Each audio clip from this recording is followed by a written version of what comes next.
correctamente, por favor.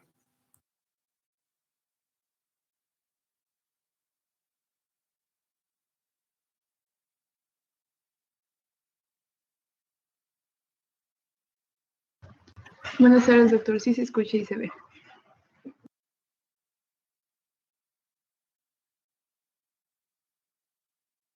Muy bien, muchas gracias. Bien, entonces la unidad que estamos trabajando es la unidad de reacciones de sustitución y eliminación.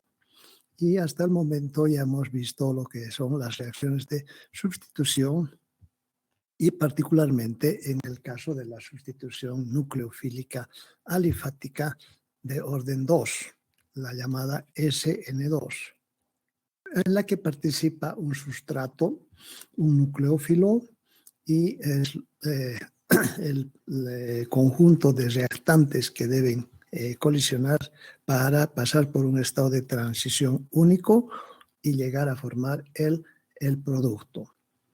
Hemos analizado los aspectos de esta reacción, hemos visto su cinética, la velocidad es proporcional, una constante de velocidad, a la concentración tanto del sustrato como la concentración del nucleófilo.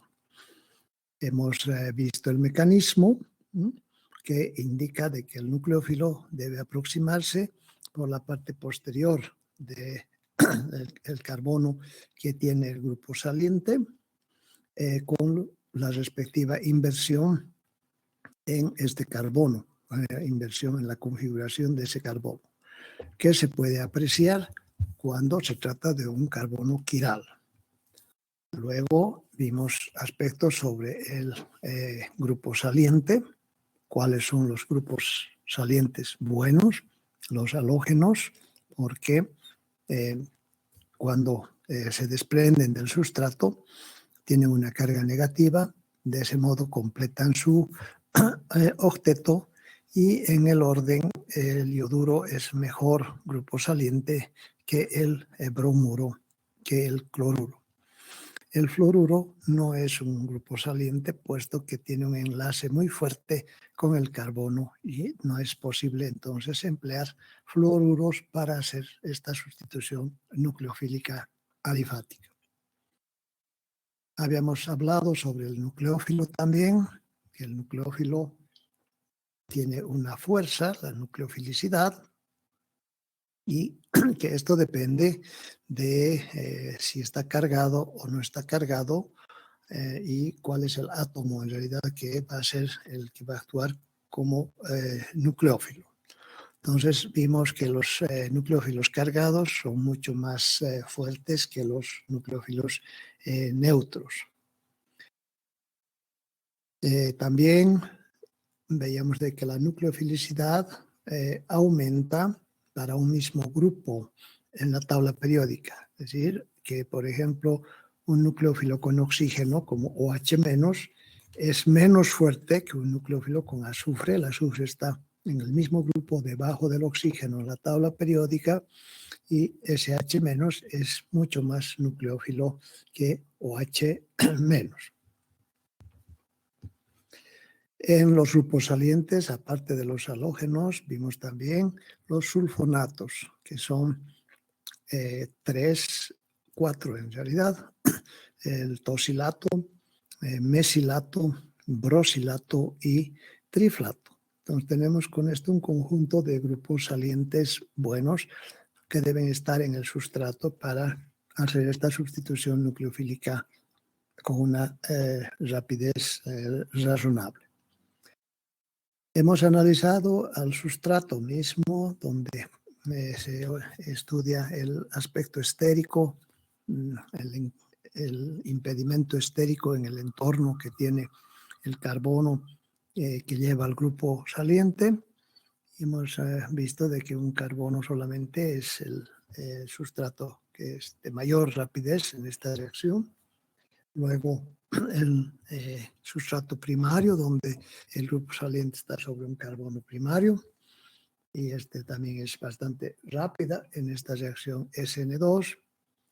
Y luego vimos que un secundario tiene todavía posibilidad de hacer una reacción SN2, hay espacio para que el nucleófilo pueda aproximarse, pero ya más restringido.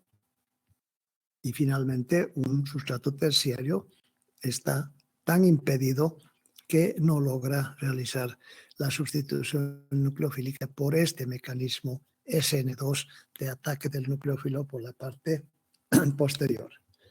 Bien, entonces en esta reacción tenemos sustrato, tenemos nucleófilo, tenemos un grupo saliente y finalmente también teníamos que considerar el solvente, puesto que influye en las reacciones SN2.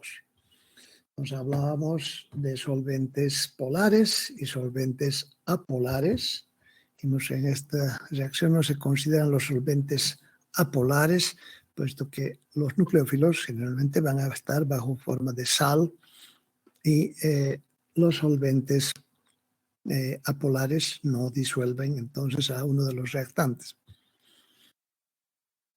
En cambio, los solventes polares sí, y existen dos clases de solventes polares, los próticos, que pueden formar puentes hidrógeno entre moléculas del solvente, como el agua o los alcoholes, y los solventes polares apróticos, que no forman puentes hidrógeno, y teníamos el caso de dimetil sulfóxido o acetonitril o dimetilformamida o hexametilfosforamida, que son los solventes polares apróticos más corrientes. Bien, eso era entonces lo que habíamos trabajado hasta el martes pasado, perdón, ¿sí? Y ahora vamos a continuar entonces con otro tipo de sustitución, que es la sustitución nucleofílica de orden 1. Entonces les pediré un minuto, por favor, para poner el documento.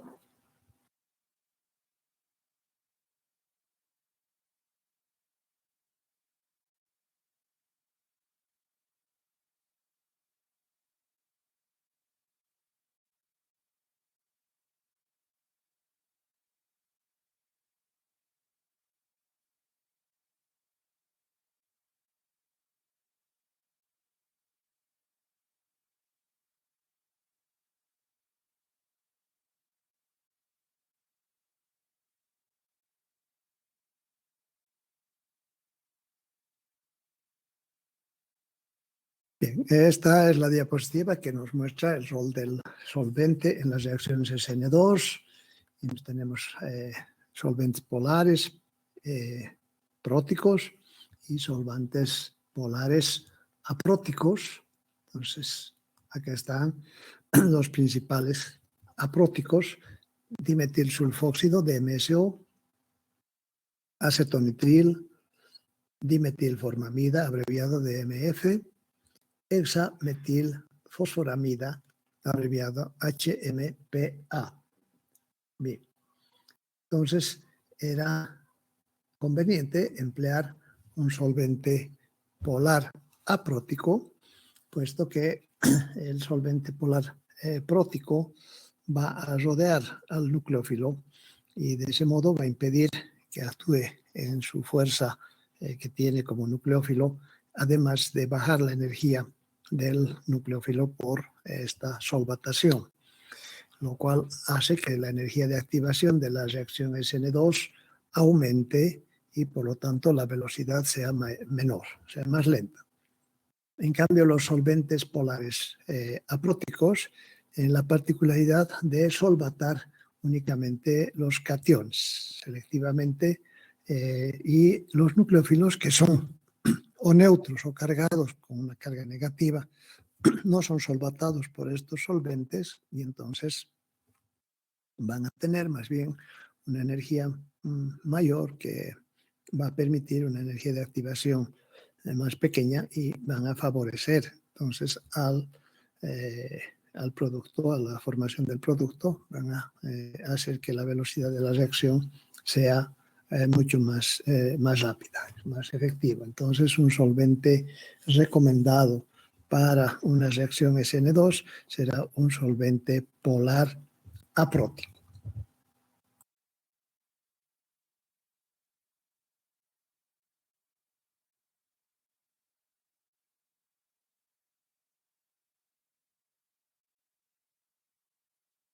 Bien, teníamos un ejemplo de esta sustitución nucleofílica empleando ácida y un bromuro primario para formar el producto. Acá dijimos hay que corregir, es N3, es el grupo N3 que reemplaza al bromo y el bromo se va como bromuro. Pero nos interesa ver que acá en la curva que corresponde a la energía de la reacción, un solvente polar prótico estabiliza el sistema y aumenta esta energía de activación que vemos en verde. En cambio, un solvente polar aprótico tiene un efecto más bien de mejorar, aumentar esta energía y disminuir la correspondiente energía de activación. Y aquí tenemos en el orden de izquierda a derecha este efecto que se muestra con solventes polares como metanol, agua y solventes polares próticos y solventes polares apróticos, dimetilsulfóxido, dimetilformamida, acetonitrilo o hexametilfosforamida.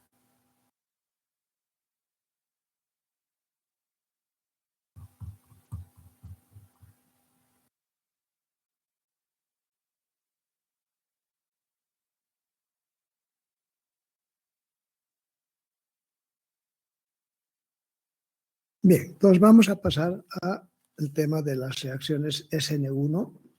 Son reacciones de sustitución nucleofílica igualmente. Entonces, en las que participa tanto un sustrato como un nucleófilo.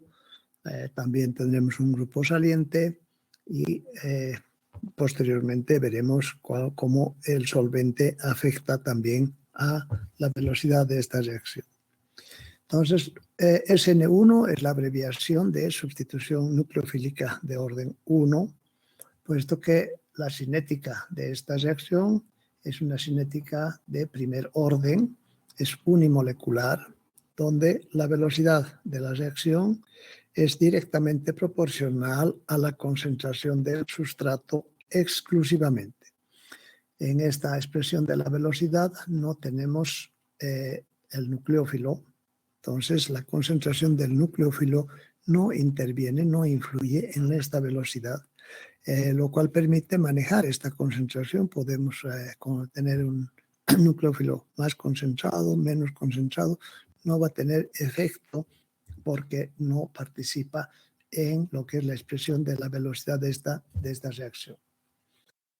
Entonces, que el nucleófilo no esté presente en la velocidad de la reacción no significa que no va a intervenir en la reacción, puesto que estamos haciendo una sustitución justamente de un grupo saliente por un nucleófilo, pero esta vez por un camino diferente, un mecanismo diferente. Entonces se tratará de una reacción que debe ir mínimamente en dos etapas, que es lo que generalmente se tiene. Entonces la SN1, una reacción que sucede en dos etapas, dos pasos, donde cada una de las etapas tiene su energía de activación, cual implica su velocidad, su rapidez, y es la etapa de mayor energía de activación, la etapa más lenta, la que determina la velocidad global de la reacción. Se llama etapa determinante de la velocidad de la reacción. Entonces, ¿cómo es el mecanismo de esta reacción SN1? Esta vez, como se trata de una reacción que va a darse en dos etapas, la primera etapa consiste en la ruptura del enlace del carbono con el grupo saliente para formar un intermediario carbocatión y el grupo saliente que está acá como bromuro. Tomamos como ejemplo el bromuro de terbutil, y acá en la primera etapa, que es la etapa determinante de la velocidad de la reacción, se rompe el enlace carbono-bromo, generando este carbocatión terciario y el bromuro por otro lado. Entonces, este carbocatión es captado por el nucleófilo. En este caso, se emplea agua como nucleófilo en este ejemplo. Ya vimos anteriormente de que el agua es un nucleófilo neutro gracias a los pares de electrones que tiene el oxígeno. Entonces, con un par de electrones del oxígeno se forma esta unión, lo que da una carga positiva al oxígeno. Y también habrá una desprotonación de este oxígeno, la pérdida de un protón por acción del agua igualmente, que toma un protón y queda el producto final, que es este alcohol, el terbutanol. Entonces, primera etapa, lenta, la ruptura del enlace carbono-halógeno. Una segunda etapa muy rápida, que es la captura del carbocatión, que es el intermediario que se forma por el nucleófilo, y luego la formación del producto final, que es en este caso este alcohol. Bien, este es el diagrama entonces de energía de una reacción típicamente SN1, donde tenemos el sustrato, tenemos el nucleófilo, partimos de este nivel de energía y tenemos esta energía de activación acá, que es importante.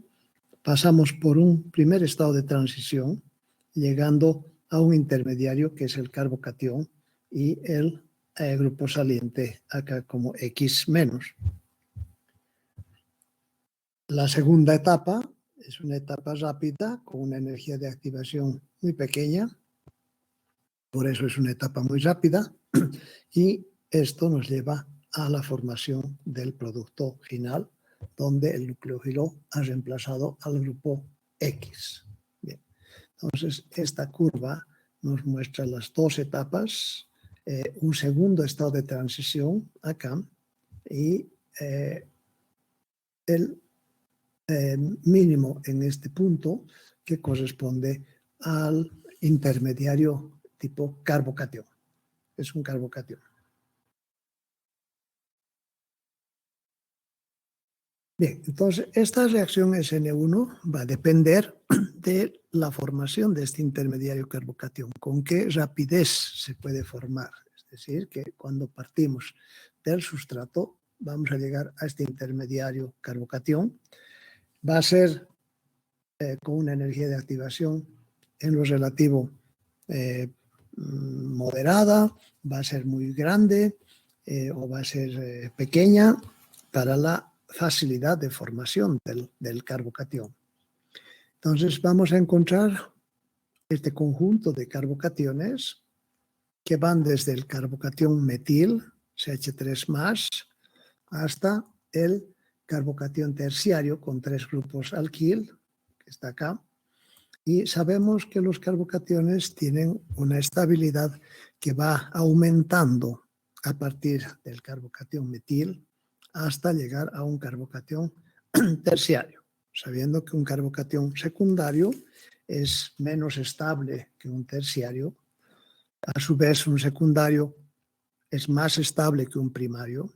Un primario se puede formar, pero es muy poco estable.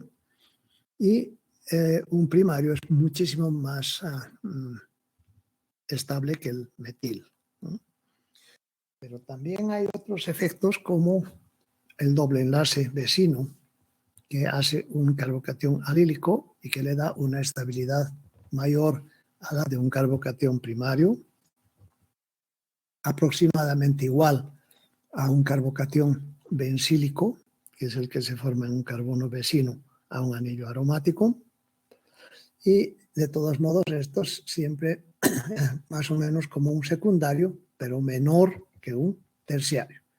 Entonces, en este sentido, aumenta la estabilidad del carbocatión Y como la reacción de SN1 debe pasar por la formación de este carbocatión, tendremos la facilidad de formación del carbocatión en el sentido de derecha a izquierda. Es decir, que un carbocatión terciario se va a formar con muchísima mayor facilidad que un carbocatión secundario o un primario, o finalmente un metil que prácticamente no se va a formar en ningún caso. Y si se trata de un carbocatión alílico o bensílico, entonces estamos en una facilidad de formación que está entre el primario y el secundario, más o menos. Bien, esto debido a que el doble enlace vecino puede deslocalizar sus electrones y tenemos dos formas de resonancia acá para este carbocatión alílico. Y en el caso del carbocatión bensílico, el anillo aromático puede deslocalizar sus electrones de esta manera y tener varias estructuras resonantes, lo cual estabiliza al carbocatión. Igualmente acá, dos estructuras resonantes estabilizan a este carbocatión alílico. Bien, entonces, ¿cómo la reacción va a ir en el sentido de formar un carbocatión en una primera etapa? Entonces, los sustratos terciarios serán mucho más rápidos que los sustratos secundarios, que a su vez serán más rápidos que los sustratos primarios, y esto es muchísimo más que un metil, ¿no? O sea, un grupo saliente unido a un solo carbono. Resulta entonces el orden inverso de lo que teníamos en la SN2. Pero el mecanismo es totalmente diferente, tenemos un camino distinto, la SN2 es una sola etapa, un solo estado de transición, el sustrato y nucleófilo deben colisionar para formar el producto, en cambio el mecanismo SN1 parte de un sustrato que va a formar primeramente un carbocatión y los sustratos terciarios son los más adecuados.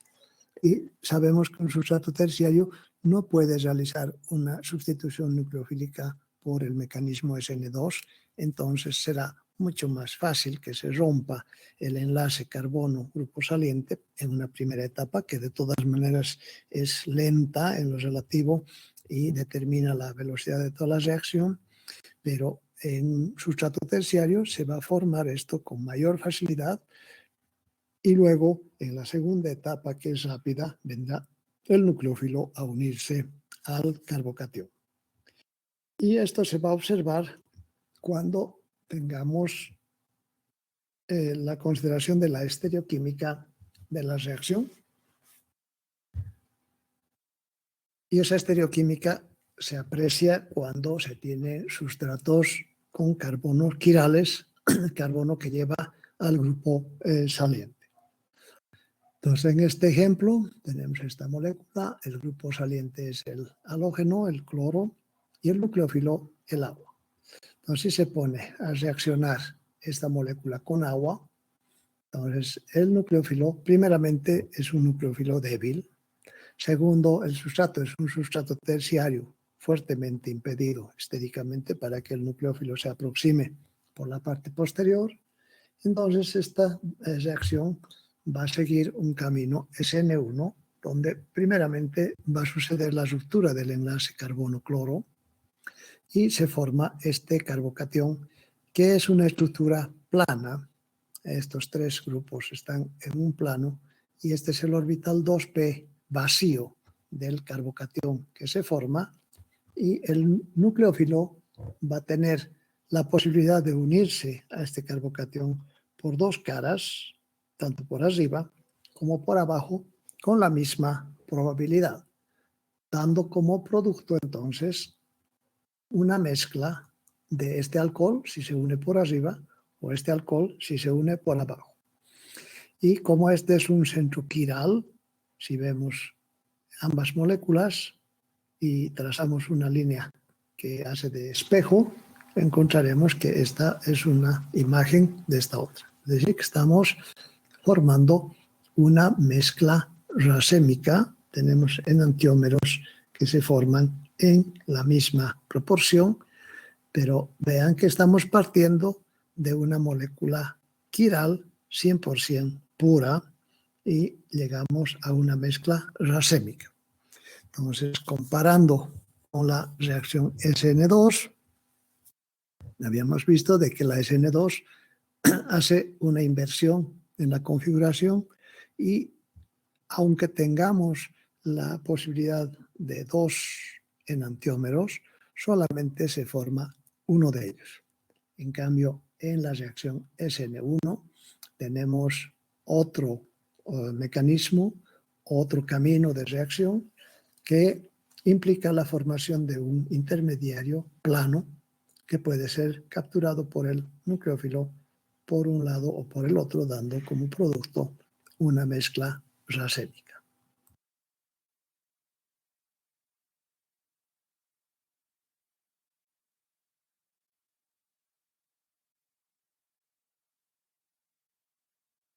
Bien, entonces en cuanto al sustrato, ya hemos visto el orden que debe tener: terciario, mejor que secundario, están los bencílicos alílicos, mejor que primarios, y primario mucho más que el metil. Ahora, en cuanto al grupo saliente, tenemos los mismos grupos salientes que en el caso de la SN2, es decir, los halógenos y tanto tosilato, mesilato, brosilato o triflato. Y en el orden se ve que son mejor grupo saliente el tosilato, siempre, el yoduro, el bromuro, el cloruro. Dijimos que subiendo en la tabla periódica vamos empeorando la partida, digamos, del grupo saliente. Se va volviendo cada vez un grupo saliente menos favorable, hasta el cloro. El flúor, una vez más, no es un grupo saliente, y el cloruro aproximadamente como el agua, cuando vimos los alcoholes que pueden ser protonados, haciendo que tengamos agua unida a un carbono, que es entonces un grupo como un grupo saliente. Acá está un alcohol que se protona y acá una molécula de agua unida a un carbocatión. Entonces este enlace se puede romper y se elimina agua y se forma un carbocatión. En ese sentido, entonces, es un grupo saliente el agua, pero tomando el conjunto, el tosilato o estos halógenos serán mejores grupos salientes en este orden. ¿Cuál es el rol del nucleófilo en esta reacción SN1? No tiene ningún rol, puesto que no interviene en la etapa determinante de la velocidad de la reacción. Interviene en la segunda etapa, que es una etapa rápida con una energía de activación pequeña.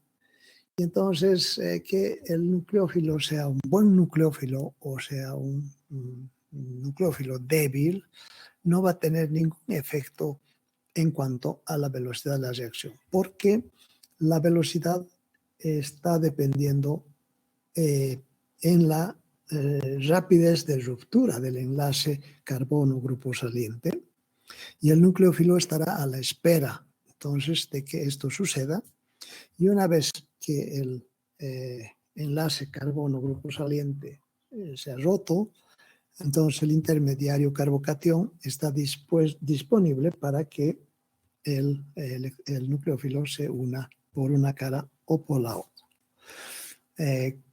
Con la misma probabilidad, en principio, y que sea un buen nucleófilo o mal nucleófilo, se unirá a un carbocatión de la misma manera, y no hay entonces ningún efecto de la fuerza nucleofílica del nucleófilo.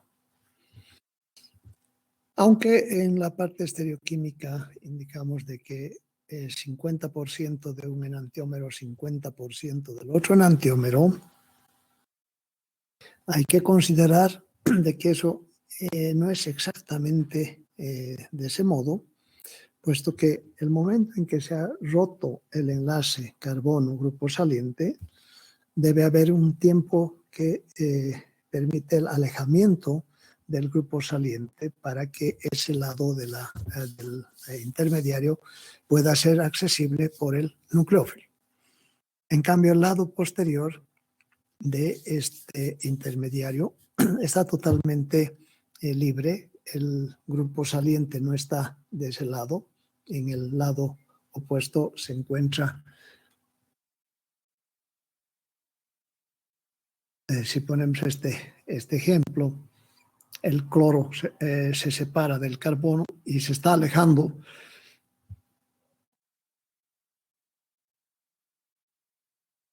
Entonces el nucleófilo tiene un ligero impedimento temporalmente para llegar por esta cara, pero este lado de atrás no. Entonces va a haber un efecto que favorece a este alcohol hasta la formación de este otro. Entonces no es exactamente 50-50, puesto que hay un tiempo en la separación del grupo saliente, en el alejamiento de este grupo saliente para que ambas caras estén disponibles del mismo modo. ¿Está claro?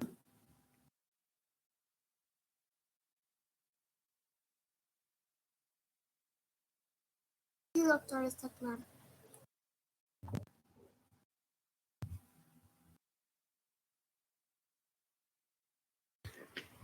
Bien, veamos entonces ahora el rol del solvente en estas reacciones SN1. Nuevamente encontramos el sistema de solventes no polares o sistema de solventes polares.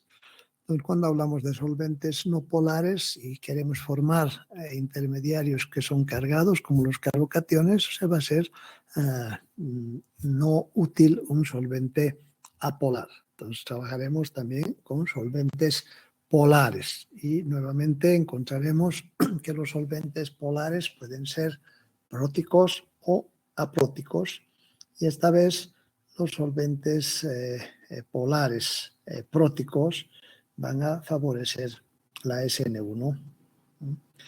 Y acá tenemos un cuadrito donde se muestra la polaridad de los solventes: hexano, dietiléter, solventes no polares, y los solventes polares apróticos, que están acá, HMPA, DMF, DMSO, tienen una constante dieléctrica relativamente alta comparado con los solventes polares próticos, pero estos van a tener un mejor efecto de aumento en la velocidad de la reacción SN1.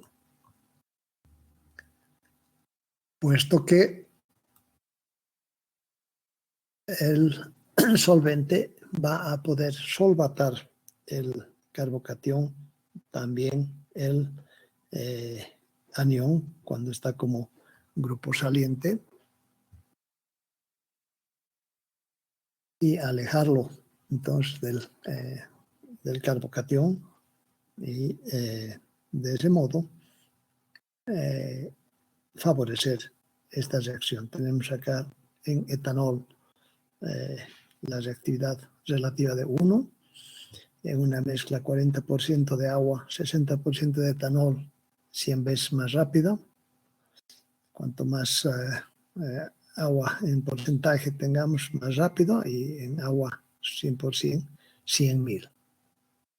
En vista de que acá el agua tiene una constante dieléctrica de 80 respecto a metanol, que es 34.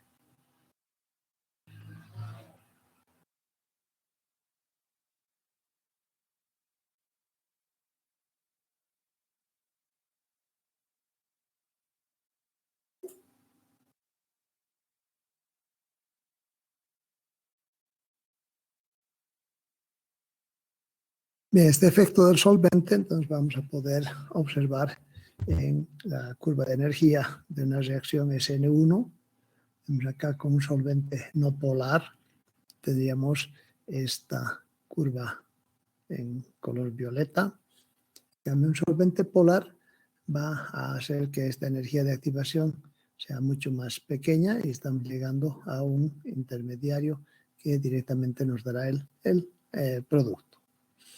Entonces, la estabilización del intermediario carbocatión en el estado de transición por solventes polares próticos en la reacción SN1 es favorable.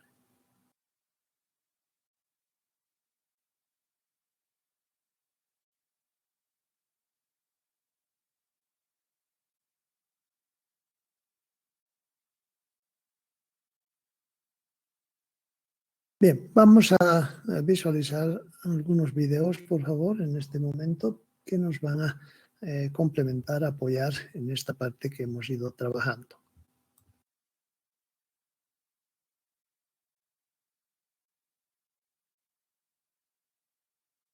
Bien, pero también el día martes teníamos todavía algún video sobre el sustrato y sobre los solventes en la SN2, entonces vamos a pasar también ahora.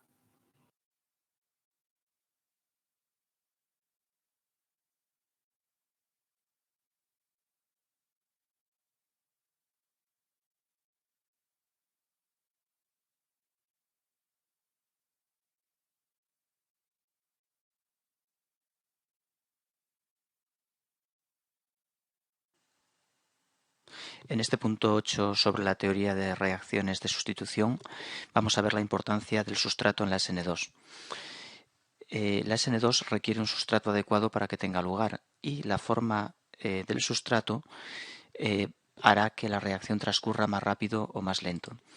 Vamos a ir dibujando diferentes sustratos y viendo cómo varía la velocidad de la reacción SN2 con cada uno de ellos.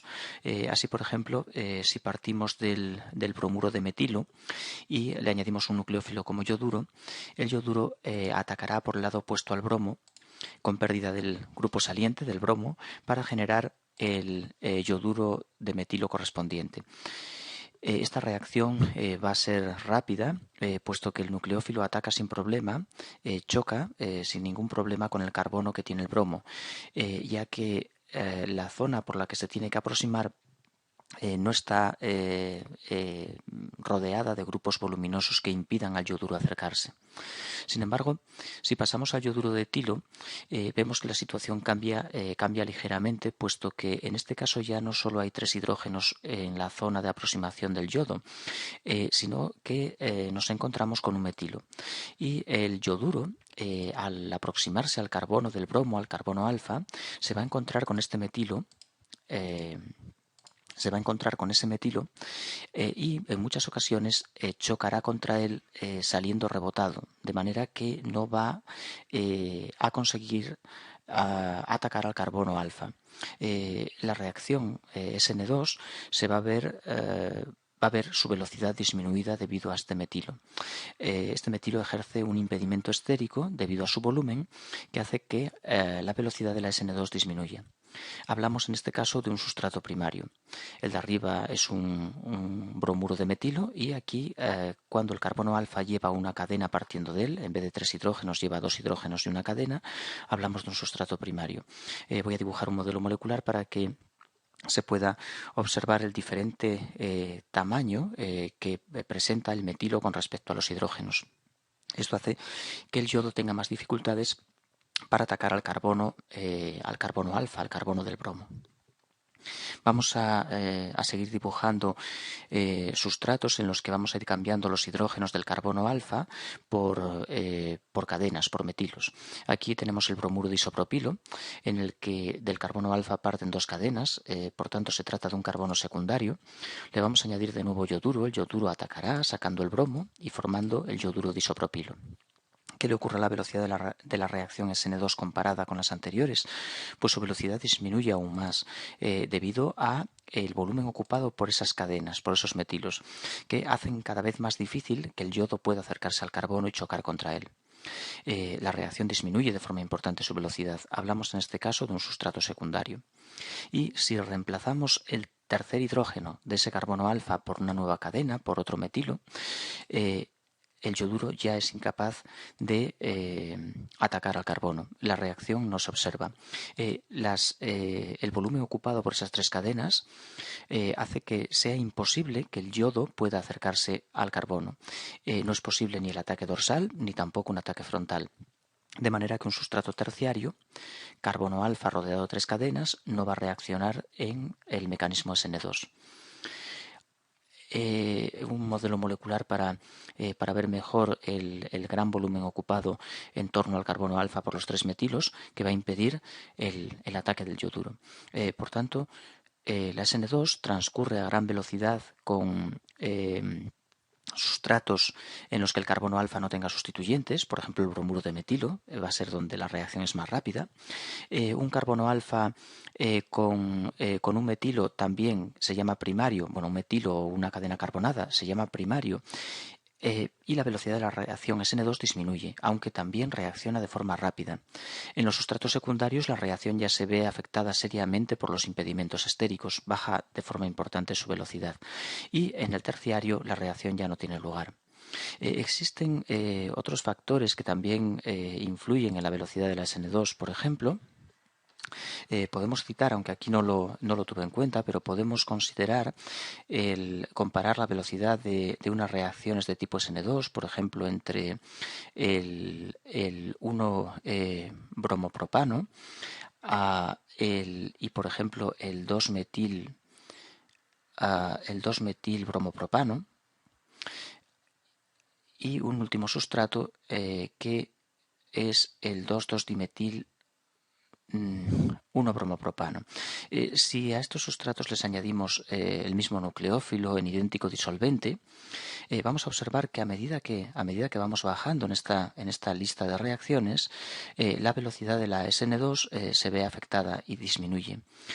¿A qué se debe? Bueno, de todos los sustratos que tenemos aquí son primarios, porque el carbono alfa, que es el carbono que tiene el bromo, de él parte una única cadena.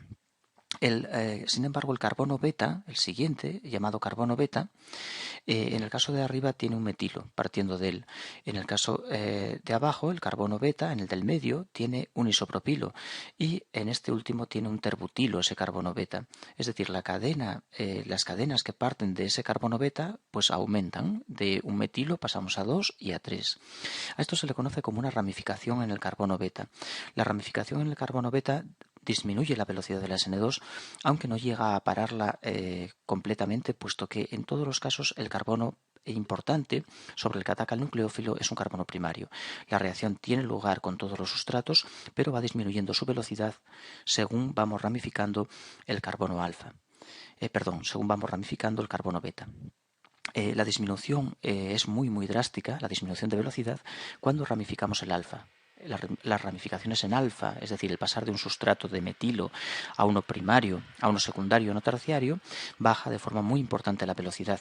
Sin embargo, el ramificar el carbono beta no disminuye de forma tan importante esa velocidad, aunque sí la rebaja.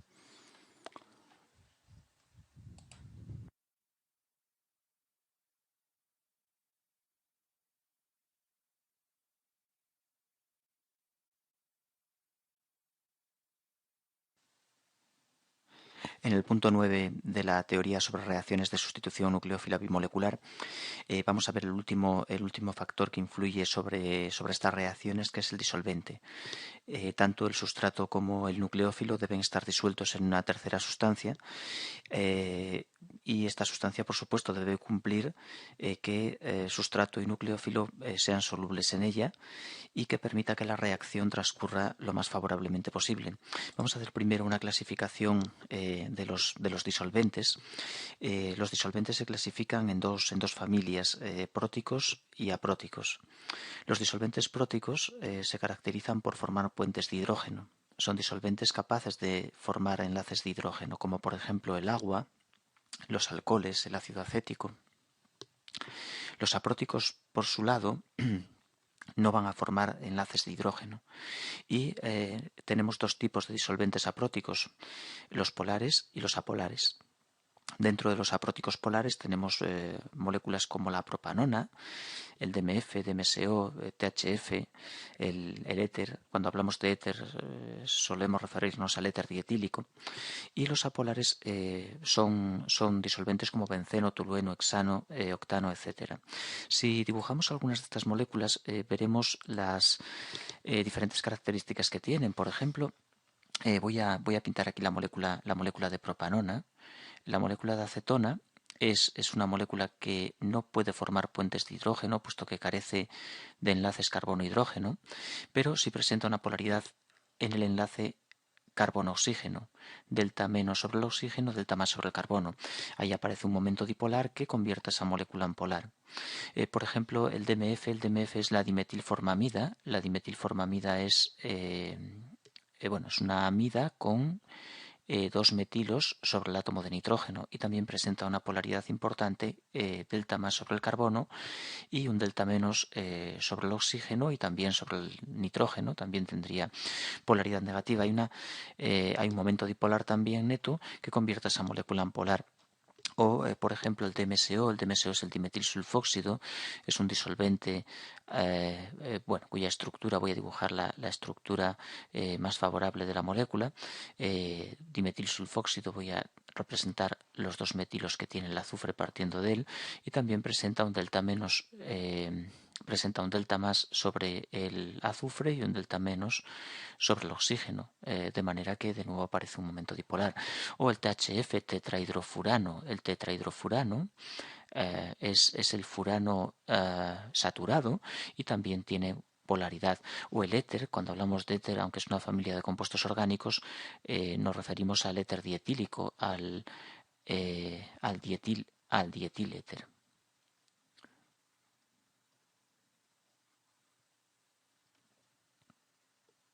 Todos ellos son compuestos polares. Sin embargo, los apolares son moléculas que no tienen apenas polaridad.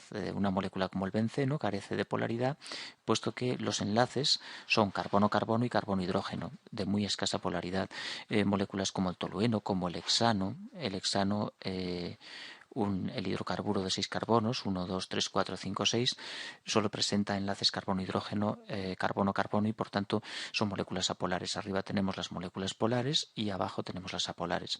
Los próticos son compuestos como el agua o los alcoholes que tienen la capacidad para formar enlaces de hidrógeno. Por ejemplo, el agua es un disolvente prótico, es también muy polar, pero no debe confundirse prótico con polar, puesto que el polar es un disolvente que tiene polaridad pero no puede formar enlaces de hidrógeno, y el prótico es un disolvente también muy polar pero con la capacidad para establecer interacciones entre un átomo de hidrógeno con una gran polaridad positiva y un átomo de oxígeno con una importante polaridad negativa. Esas interacciones por puente de hidrógeno hacen que su comportamiento sea diferente. Por tanto, disolventes, tenemos dos familias, próticos y apróticos. Forman puentes de hidrógeno los próticos y no los pueden formar los apróticos. Y a su vez los apróticos se dividen en dos familias. Los polares, moléculas con una polaridad importante, y los apolares, que son benceno, hidrocarburos. Bien, y respecto a la SN2, ¿qué le ocurre con estos disolventes?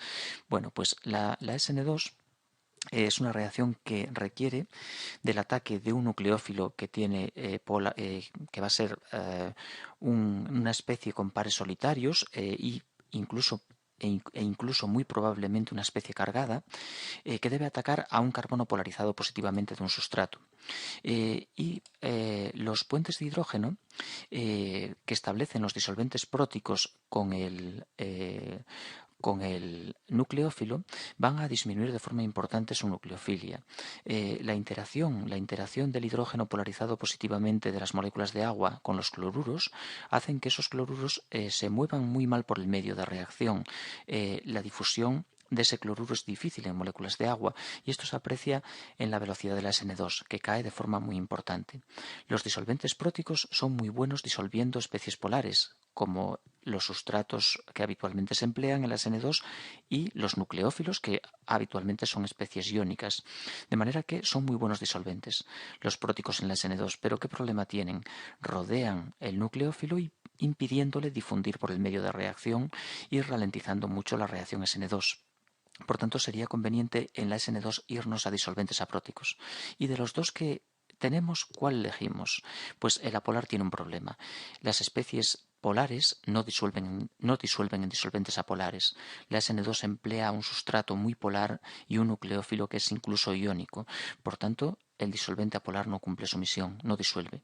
El polar sí disuelve y, como no establece puentes de hidrógeno, deja libertad al nucleófilo para poder difundir por el medio y atacar. Es decir, el mejor disolvente en una SN2 es el aprótico polar. Los disolventes apróticos polares son los que vamos a usar habitualmente, es decir, acetona, DMF, DMSO, THF. Siempre que consigan disolver a sustrato y a nucleófilo, emplearemos estos disolventes. En el caso de que la solubilidad no sea efectiva, se pueden mezclar con disolventes próticos como agua o alcoholes. Emplear, por ejemplo, acetona en un 50% y agua en otro 50%, para conseguir el objetivo principal, que es disolver. Y después, una vez disueltos el sustrato y nucleófilo, lo importante es que el nucleófilo tenga libertad para poder atacar. Existe otra interpretación, otra visión del efecto del disolvente sobre la SN2 que se basa en los diagramas de energía y cómo un disolvente prótico estabiliza los reactivos disminuyendo su energía, lo que incrementa la energía de activación de la reacción. Esa es una explicación basada en la energía de activación a través de la cual transcurre. Los próticos la aumentan. Y esta justificación que he dado es una justificación de difusión de un nucleófilo en el medio para llegar al sustrato. De todas formas, en general, aunque hay excepciones, los próticos desfavorecen la SN2 y los apróticos polares son los más favorables. Disuelven y permiten una elevada velocidad de esta reacción.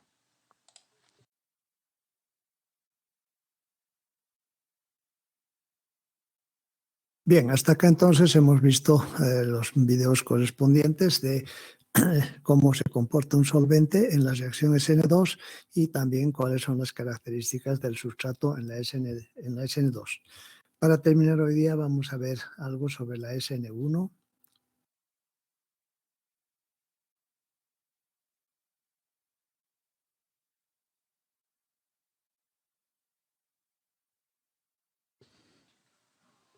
En este punto 10 de las reacciones de sustitución nucleófila vamos a ver el mecanismo y el diagrama de energía de una reacción de tipo SN1. Vamos a dibujar una reacción entre el bromuro de terbutilo y el yoduro de sodio que en principio, según lo que conocemos del mecanismo SN2, no debería tener lugar, puesto que el bromuro de terbutilo es un sustrato terciario y debido a los impedimentos estéricos de los grupos metilo no puede ser atacado mediante el mecanismo SN2. Sin embargo, se observa que la reacción transcurre sin problema ninguno y a una velocidad importante. ¿Cómo se puede explicar que una reacción de este tipo tenga lugar si el sustrato es terciario? Incluso podemos ir más allá y dibujar una segunda reacción también con este mismo sustrato terciario, con el bromuro de terbutilo, y un nucleófilo muy malo, muy débil, que es el agua. Esta reacción ocurre sin problema también a gran velocidad y genera el alcohol esperado. ¿Cómo es posible que una reacción entre un sustrato terciario y un nucleófilo malo que no es capaz de dar SN2 genere el alcohol? Bueno, se debe a que esta reacción no sigue un mecanismo de tipo SN2, sino un mecanismo diferente llamado una SN1, una sustitución nucleófila unimolecular. ¿Qué diferencia hay entre la sustitución nucleófila bimolecular y la unimolecular? La bimolecular es una reacción que ocurre en una sola etapa, es una reacción concertada. Un sustrato reacciona con un nucleófilo. El sustrato tiene que ser primario o secundario. El terciario está demasiado impedido y no puede dar lugar a ese tipo de reacción, a la SN2. Y el nucleófilo tiene que ser bueno, tiene que ser un nucleófilo bueno. Nucleófilos malos como son el agua, los alcoholes, el ácido acético, no pueden dar una reacción de tipo SN2. Esto que tenemos aquí es una reacción SN2 en la que este nucleófilo va a atacar al carbono del grupo saliente, sacando el bromo, que es el grupo saliente, y dando lugar al producto final, que va a ser un alcohol. Aquí tenemos un mecanismo de tipo SN2. ¿Por qué la reacción de arriba no puede dar SN2? Porque el nucleófilo es malo y no ataca, y el sustrato está muy impedido, es terciario, y no deja que el nucleófilo se acerque a él. ¿Y cómo se resuelven en estos casos? ¿Cómo se resuelve la reacción en los casos en los que la SN2 no es posible? Pues el mecanismo cambia hacia una SN1. ¿Cómo funciona la SN1? Pues resuelve los problemas que tiene la SN2 mediante un mecanismo en dos etapas. Una primera etapa en la que el sustrato se va a ionizar, se va a disociar por pérdida del grupo saliente. Algunas moléculas, una pequeña fracción, pierden el grupo saliente, generando un intermedio muy inestable, que es un carbocatión. Formamos un carbocatión.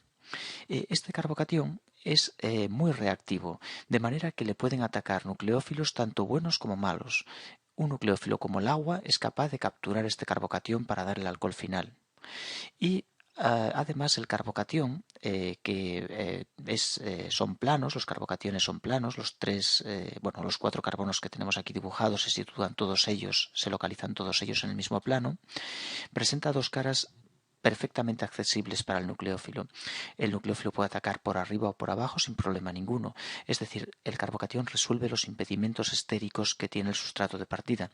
Al sustrato de partida no le va a poder atacar el nucleófilo debido a el volumen ocupado por los metilos. Hacen imposible la entrada del nucleófilo al carbono. Una vez que el grupo saliente se va, el carbono ya queda menos impedido y el nucleófilo le puede atacar. Además, si el nucleófilo es malo, no tiene importancia, también consigue atacar. Aquí, al carbono de partida, de la molécula de partida del alcoalcano, no le puede atacar un nucleófilo malo, requiere nucleófilos buenos. Sin embargo, el carbocatión muy reactivo sí puede ser atacado por cualquier tipo de nucleófilo. Cuando un nucleófilo sea malo, tendrá que dar una SN1, porque no será capaz de dar la SN2. Le pasa al agua, a los alcoholes, al ácido acético, tienen que seguir mecanismos unimoleculares, SN1. Y también ocurre con sustratos terciarios, no pueden dar SN2 porque están demasiado impedidos y por tanto, ¿qué mecanismo seguirán? La SN1. Podemos decir que cuando las condiciones no son adecuadas para la SN2, surge el mecanismo alternativo que es la SN1. Esta primera etapa de formación del carbocatión se continúa con un segundo paso. Aquí he dibujado el carbocatión plano. Continúa con una segunda etapa, la etapa 2, que es el ataque nucleófilo al carbocatión. En este caso, el yoduro del medio captura el carbocatión formado para generar el yodoalcano correspondiente. Siguiendo este mecanismo, podemos justificar la reacción entre un sustrato terciario y un nucleófilo como el yoduro, que es un buen nucleófilo, gracias a la pérdida del bromo y a la formación de un carbono accesible para ese nucleófilo. Y también podemos justificar que la reacción ocurra con nucleófilos malos como el agua, gracias a que el carbocatión tiene una gran reactividad y un nucleófilo, aunque sea malo, le puede atacar. Vamos a ver ahora el diagrama de energía.